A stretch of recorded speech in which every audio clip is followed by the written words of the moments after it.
Les électriques et hybrides rechargeables représentent une vente sur 4 en France, donc 25%.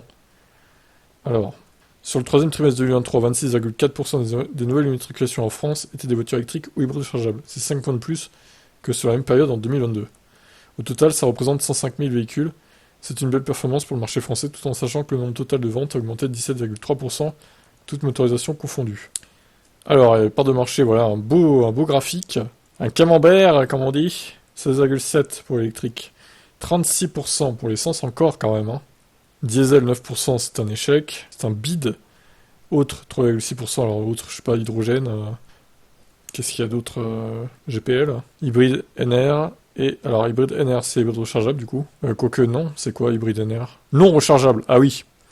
Oui, bah oui, c'est ça, c'est logique. Hybride non rechargeable et hybride rechargeable, 9,6%, ok. Ah, la part de l'essence et de l'hybride rechargeable, ça, à eux deux, ça fait 60% quand même encore. Hein. C'est beaucoup, hein, je trouve. C'est trop. En plus, l'hybride, désolé, mais ça fait rien gagner, quoi. C'est pour donner de bonne conscience d'acheter une hybride, mais au final, tu payes quasiment autant qu'une essence. Hein. Sauf peut-être en ville, il y a une petite différence, mais bon. Sur autoroute, même sur route, il y a très peu de différence au final. Mais bon, ça, c'est les gens qui ont peur de recharger leur voiture, de tomber en panne de batterie, qui flippent, quoi. Hein. Donc ils restent cantonnés à leur thermique chérie. Voilà, c'est comme ça.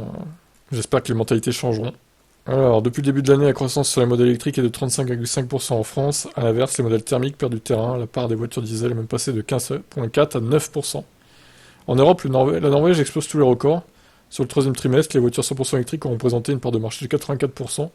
Si on ajoute les hybrides rechargeables, on arrive à 91%.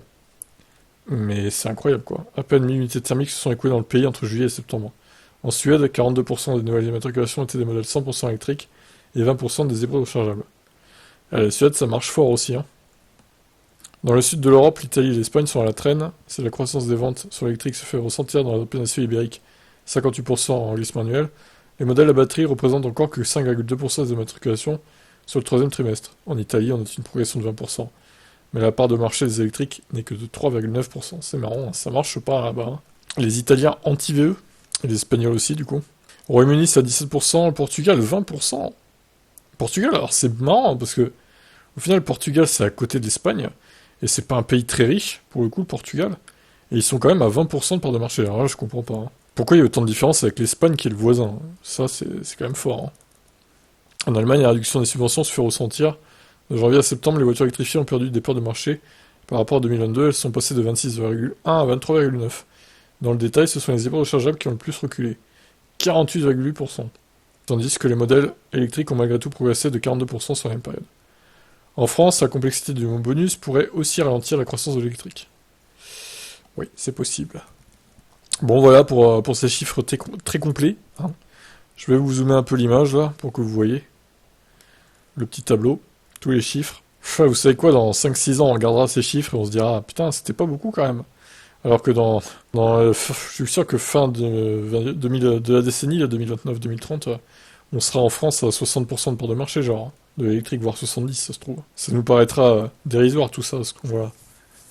On sera peut-être même au niveau de où est la Norvège actuellement, quoi.